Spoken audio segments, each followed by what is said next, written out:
কি দেখলেন?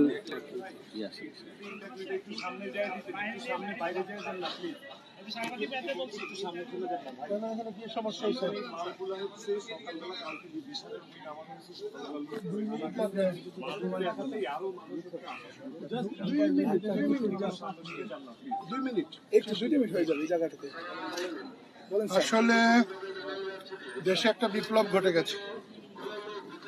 আমি ছাত্রদের এই সফল আন্দোলনকে অভিনন্দন জানাই।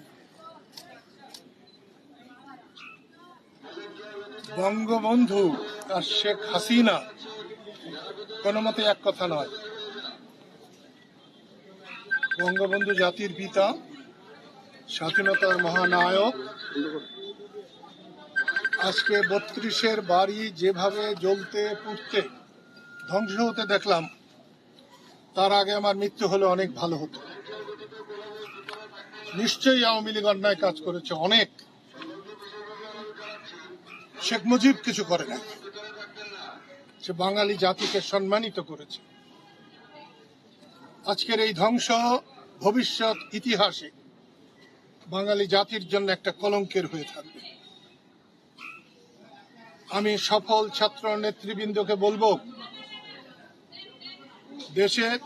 দেশকে ধ্বংসের হাত থেকে রক্ষা করুন, সংখ্যালঘুদের জীবন রক্ষা করুন। আওয়ামী লীগ করলেই কোনো দোষের নয়, কোনো আওয়ামী লীগের গায়ে হাত দেবেন না। দেশে শান্তি স্থাপন করুন, আপনারা জয় তিলক কপালে পড়ুন।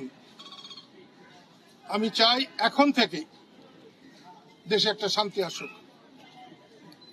অধ্যাপক ইউনূসকে তত্ত্বাবধায়ক সরকারের বা অন্তর্বর্তীকালীন সরকারের প্রধান করা হয়েছে, আমি তাকে অভিনন্দন জানাই।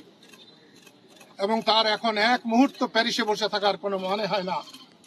দেশে শান্তি শৃঙ্খলা আনতে না পারলে তারও পরিণতি এরকম হবে।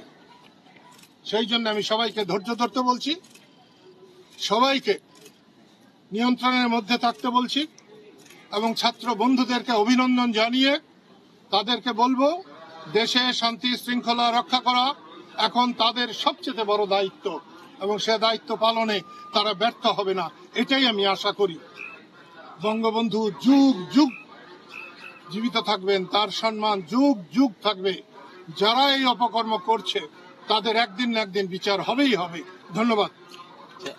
একটা প্রশ্ন ছিল সার্বিকভাবে দেশের শেখ হাসিনা পদত্যাগ করেছে, তারপর থেকে দেশের যে অবস্থা, অর্থাৎ রাত হলেই একটা আতঙ্ক থাকছে, সাধারণ মানুষ লুটপাট হচ্ছে, হিন্দুদের বাড়িঘরগুলোতে হামলা হচ্ছে, এই বিষয়ে আসলে আপনি কিভাবে দেখছেন?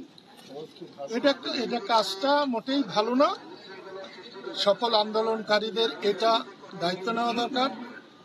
প্রশাসন যারা আছে তাদের দায়িত্ব নেওয়া দরকার, বিশেষ করে সেনাবাহিনীর লোকদের এর সম্পূর্ণ দায়িত্ব নেওয়া দরকার। হঠাৎ করে যে প্রধানমন্ত্রী শেখ হাসিনা চলে গেল, আওয়ামী লীগের নেতাকর্মীরা যারা রয়েছে তাদের কি দরকার ছিল? আওয়ামী লীগের নেতাকর্মীদের কিচ্ছু হবে না। বঙ্গবন্ধুর হত্যার মধ্য দিয়ে যে বিপর্যয় এসেছিল, এটা তার চেয়ে বড় বিপর্যয় নয়। হ্যাঁ, কিছুটা সময় তাদের ভয় যাবে, ভীতি যাবে, কষ্ট যাবে, কিন্তু এটা একেবারে কিয়ামত হয়ে যাবে না। ধন্যবাদ।